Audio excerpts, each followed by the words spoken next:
Hi there, I hope you're well. This is bigger than I was expecting.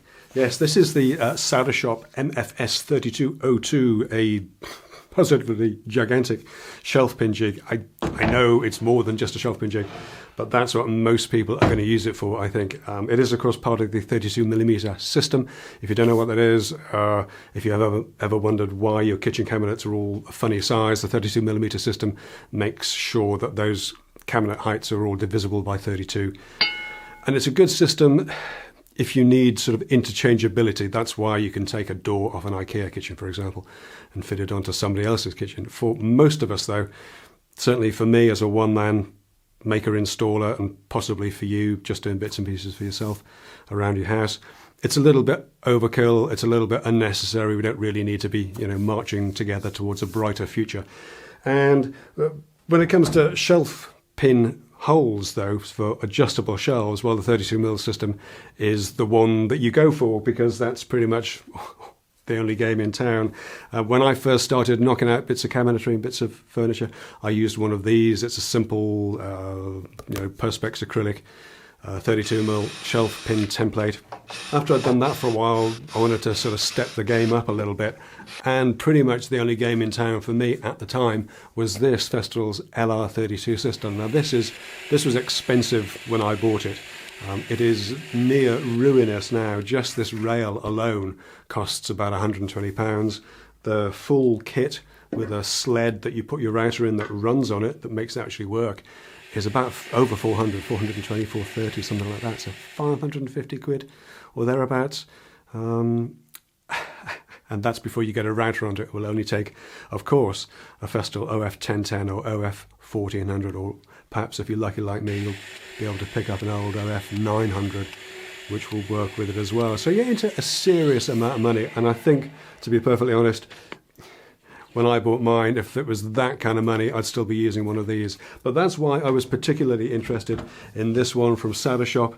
This one comes in at around about £120, 140 euros. So let's have a quick, closer look at this, and then we'll start drilling some holes. So just to be clear, Sautershop have supplied this for review. I haven't been paid to make this video or to say nice things about the product.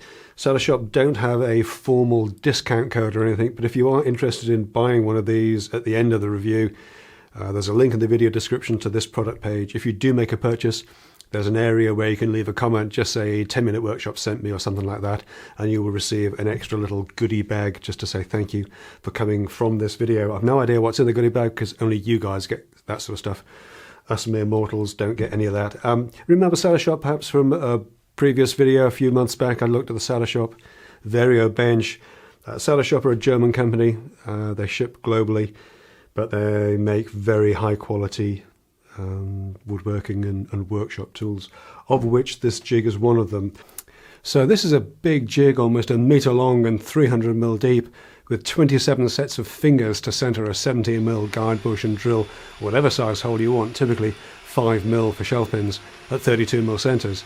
There's a set of larger pins to locate the jig off the front edge of the workpiece and place that first column of holes at the standard 37mm setback, with the option of making that a 37, 50, 60, 70, 80 or 90mm setback for the rear holes. The smaller pins keep the jig referenced off the top or base of the workpiece, and also allow you to extend the row of holes beyond the capacity of the jig should you need a single longer run of holes.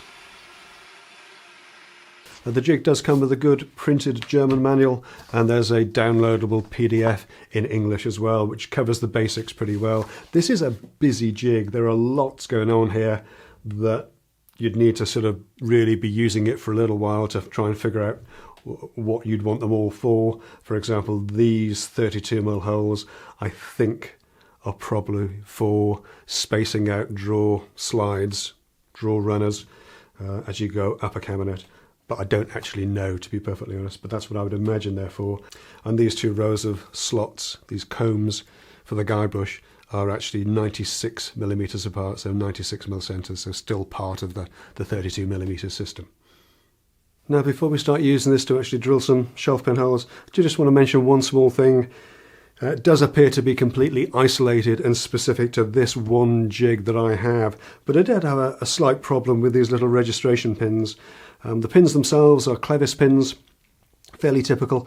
How they work is they're quite loose within the hole, and it's actually the head that locates them, which is fine for the larger pin. On the smaller pin, what I found is that the head can be quite tight, and the manual does actually suggest that you use a hammer to tap them home so that they sit flush with the surface. What I found though is that fairly obviously you need to hammer them out again, and what can happen, or what has happened on a few, is that when you tap them out, it's actually chipping the phenolic resin, the top surface of it. Now, I've talked to the guys at Sautershop and they say they've sold over 500 of these and they've never had that problem before. They've suggested to the manufacturers that they actually put a slight chamfer on those holes, which makes perfect sense, then it won't chip. I also put a few pictures of this up on my Instagram, and a few guys got in touch with me to ask me how I was finding it. They've actually purchased this as well. And I asked them if they'd had any problems, and they haven't either. So it suggests that it's an isolated incident specific to this one, or maybe just to this pin. But fairly obviously, if you do have any issues with this, then get in touch with Sautershop straight away, as that sort of thing shouldn't be happening with a jig of this quality and a jig of this price. But other than that, it's working extremely well. I think we'll pop these pins in and get a row of shelf pin holes drilled so we can get a proper feel for it.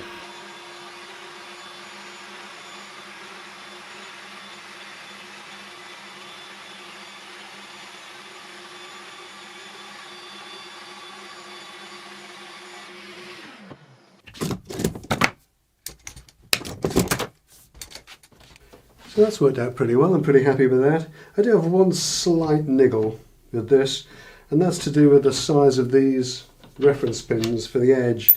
The smaller ones, the little 5mm ones, when I do shelf pin holes, I prefer to do them so that the whole workpiece is on the bench. Then I can do one set, just run the jig across, and do the rear set as well. But because of these reference pins, because they're so much bigger than the smaller ones, and because they reference off the head, not the stem of the pin, you can't do that. So I think if this were mine, and I suppose it is, I'd just cut these down, or have somebody cut them down so that they're 19mm or 15 or something, because I don't really know why they need to be that big, to be honest. Because otherwise, you have to have the workpiece off the edge of the bench like this, which means that you've then got to do the whole thing, turn around, move the whole thing across to wherever these pins are, here and here, like that, and reclamp it again. Now, I mentioned earlier on that this jig does have another trick up its sleeve, and it's this. This is an optional fence, €75, 65 quid or thereabouts, and this turns the MFS 3202 into the largest dowel jig in the world. The fence comes ready-made and has presets for the common thicknesses of material from 15 to 22mm, and simply attaches to the jig with 3 wing nuts. Because the jig is so big, there are reference pin holes in the fingers of the jig at the centre to make narrow carcasses a little easier to work with. And it's worth marking out the dowel positions either side of that pin for the edge and face dowels.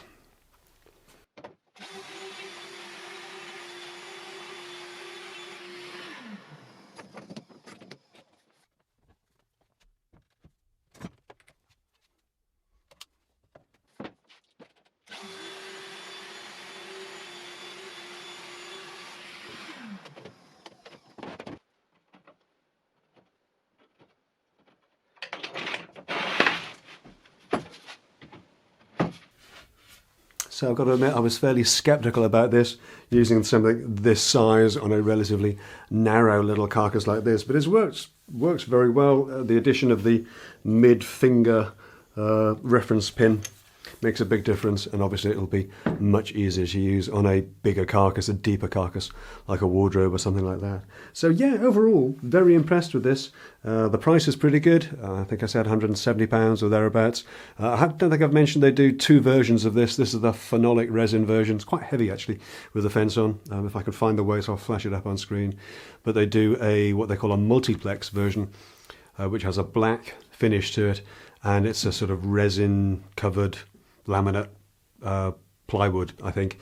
A little bit cheaper, could well be a little bit lighter as well, but really for the money I think it's definitely worthy of consideration, especially if you're new to cabinet making or you don't have any particular jointing system in place already. A jig like this with the fence, £170 or thereabouts, will do your dowels for your carcasses. It'll do your shelf-pin holes, and it'll do your drawer runners, your drawer slides too. So very versatile and very useful. There's not really anything else like it around that price point. Bosch do a shelf-pin jig like the Festool LR32 rail system. That comes in at around about £175 with a cradle that will take any router. But they only do an 800mm rail in the kit. You cannot buy a longer rail if you need it, but that's not part of the kit. And obviously you won't do your dowel joints for your carcass either. So yeah, definitely worth looking at, and worth thinking about if you are in the market for a one jig does everything solution. But I'll leave it there, I think, for this week. Thanks ever so much for taking a look. Thanks, of course, to Sautershop for giving me hands-on with this jig. Thanks, as always, to my amazing Patreon supporters and YouTube members. But I'll call this one done. Thanks to you, of course, for taking a look, and I'll see you in the next one. All right, take care.